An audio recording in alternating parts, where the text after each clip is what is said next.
दोस्तों मैं आज एक ऐसे टॉपिक पे बात करने वाला हूँ जो हम में से काफ़ी सारे लोग महसूस करते हैं लेकिन खुल के डिस्कस नहीं करते। वो पता है क्या है कि हम ठीक ठाक अर्न कर रहे हैं, हमारी ज़िंदगी ठीक ठाक चल रही है, सारी चीज़ें ज़िंदगी में हो रही हैं, मतलब बहुत अच्छा नहीं, बहुत बुरा भी नहीं, लाइफ नॉर्मली चल रही है, स्टेबल है, सारी चीज़ें हैं। फिर क्या होता है ना कि हम अपने लिंक्डइन पर देखते हैं कि कोई हमारा जूनियर या हमारा बैचमेट वो किसी नई जगह पर हमसे अच्छी पोजीशन पे जा रहा है और कोई नई चीज़ अचीव कर रहा है। हम सोशल मीडिया पर देखते हैं कि ये बंदा हमसे बेटर लाइफ जी रहा है, हमसे बेटर चीज़ें इसके पास हैं। तो एक अजीब सी चुभन सी होती है अंदर, एक अजीब सी बात होती है। अब बहुत सारे लोग ऐसे बोलेंगे कि नहीं यार मैं तो देखता हूँ और मैं कुछ नहीं, ऐसा नहीं है। हम जब देखते हैं तो हमें फील होता ही होता है। हाँ, आप संत हैं, आप स्थिर प्रज्ञ हो चुके हैं तो अलग बात है, लेकिन कहीं ना कहीं ये फीलिंग आती है कि यार, और वो ज़रूरी नहीं है कि जलन के उद्देश्य से आए, वो ज़रूरी नहीं है कि हमेशा नेगेटिव तरीके से आए, बट वो एक खामोशी सी, एक अजीब सी चीज़ महसूस होती है हमें अपने अंदर, और लगता है कि यार मैं क्यों नहीं, मेरी ज़िंदगी में कुछ गड़बड़ हो रही है क्या, मैं कहीं पर अटक सा गया हूँ क्या। तो आज के वीडियो में हम लोग इसी को समझेंगे कि ये जो फीलिंग होती है ना, ये क्यों आती है, इसका रीज़न क्या है, और एक्चुअली ये सिम्टम है, एक बहुत बड़ी प्रॉब्लम है जो तुम्हें आंखों से दिखाई नहीं दे रहा है लेकिन वो कहीं ना कहीं पनप रहा है। पहले समझते हैं कि ये प्लेटो फेज होता क्या है। देखो, जब हम अपने कॉलेज में थे, हम अपने स्कूल्स में थे, राइट, हम अपने स्कूल्स में थे तो हमें एक्साइटमेंट थी कि हम अगली क्लास में जाएंगे। फिर 10th में गए, फिर +2 किया, तो हमें हमेशा एक नई चीज़ पाने की, नया अचीवमेंट करने की, नए स्टेज पे पहुंचने की हमेशा एक ललक सी होती थी, हमेशा एक एक्साइटमेंट सी होती थी कि अब मैं कॉलेज जाऊंगा। फिर हमने कॉलेज में गए, तो जब कॉलेज में गए तो उस समय भी बिल्कुल दुनिया ही बदल गई, नई नई चीज़ें, नई नई एक्साइटमेंट, नई दुनिया। और उसके बाद जब हम कॉलेज से भी निकले तो हमारी जॉब लग गई, और फिर ये बिल्कुल 360 डिग्री शिफ्ट हो गया, बिल्कुल अलग चीज़ें। फिर अगले कम से कम 4 से 6 साल हम हमेशा नई चीज़ों में उलझे रहते हैं, नया प्रमोशन, नई स्किल सीखनी है, सैलरी बढ़नी है ना, तो ये सारी चीज़ें करते रहते हैं, हमें एक एक्साइटमेंट होती है। फिर एक ऐसे फेज पर पहुंच जाते हैं कि जहां पर ज़िंदगी ठीक चल रही होती है, हम ऑफिस जाते हैं, डेली वही सुबह जाते हैं, दिन भर काम करते हैं, शाम को घर वापस आते हैं, दिन में मीटिंग्स लेते हैं, काम उसी तरीके का काम, वही चीज़ें कर रहे हैं, टीम लीड बन गए हैं, सेम तरीके की टीम मैनेज कर रहे हैं, सेम तरीके के टास्क कर रहे हैं, सैलरी भी हर साल 8% 10% बढ़ रही है। ये जो नई चीज़ की एक्साइटमेंट थी ना, वो ख़त्म हो रही है। जो नया कुछ पाने की एक लालसा होती थी हमारे मन में ना, वो ख़त्म हो रही है।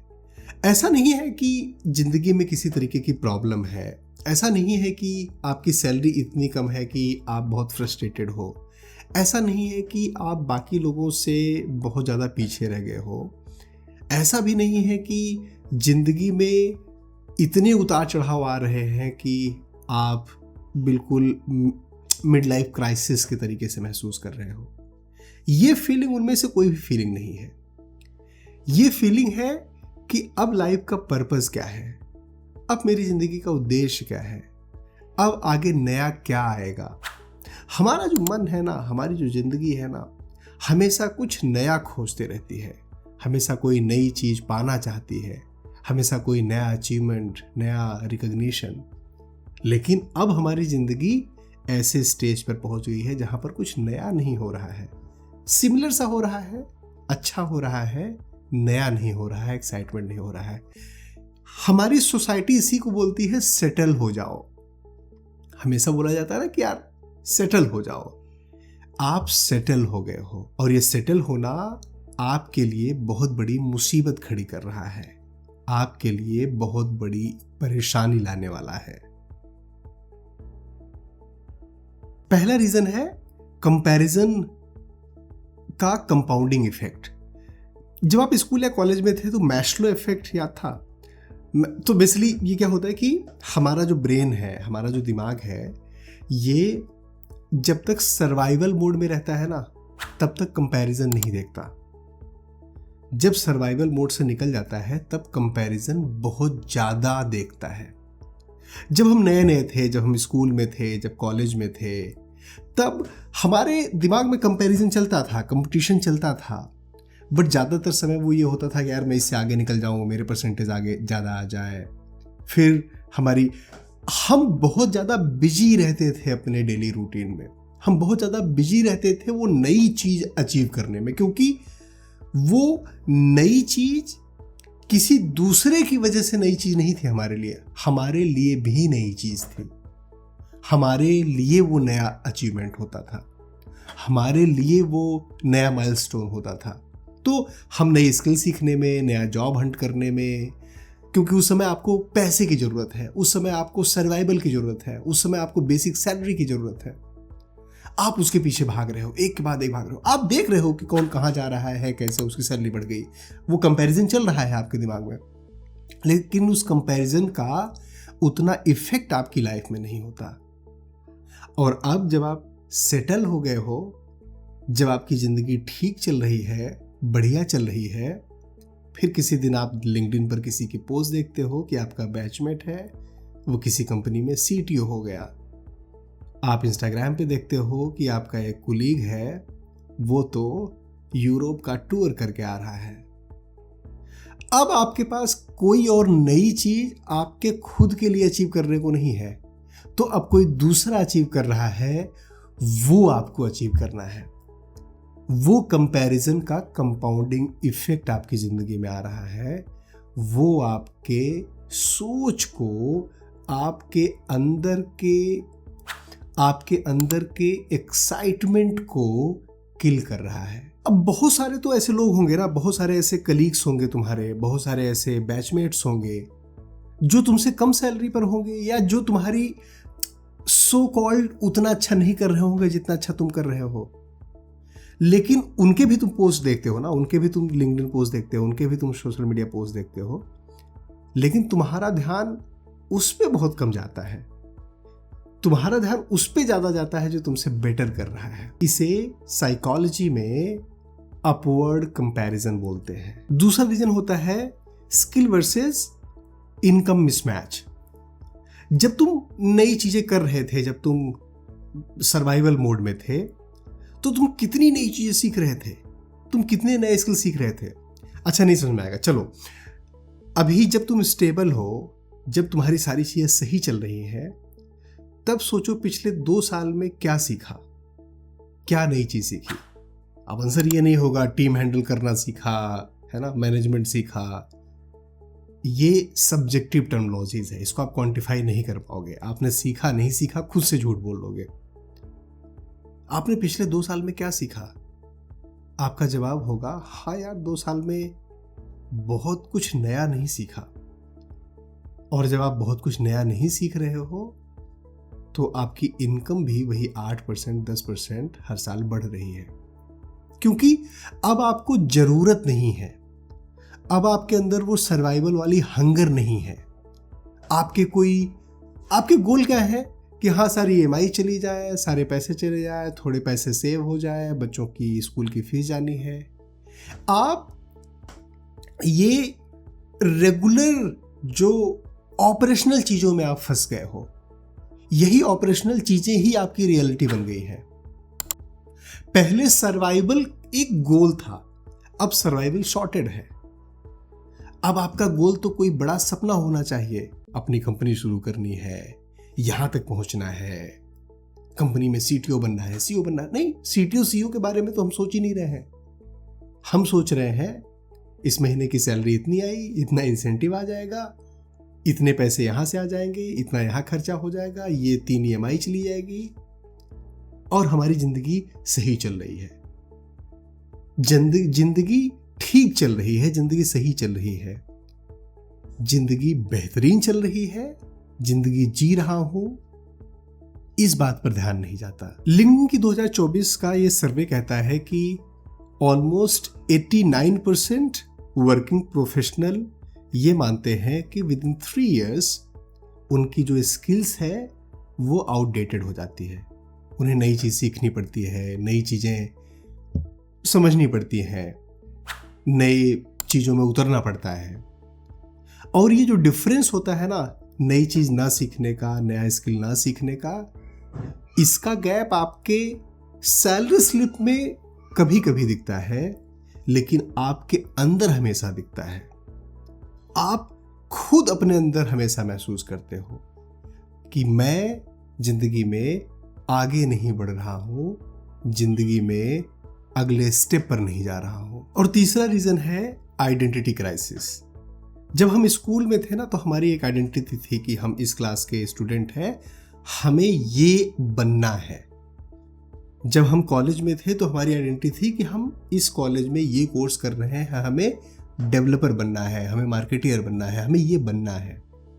फिर जब हम अपनी जॉब में आए तो भी हमारे पास एक क्लियर आइडेंटिटी उस समय की थी, और किस आइडेंटिटी पर जाना है ये भी क्लियर था कि अभी मैं स्ट्रगल कर रहा हूं, मुझे ग्रो करना है, मुझे सीनियर डेवलपर बनना है, मुझे यहां पर जाना है।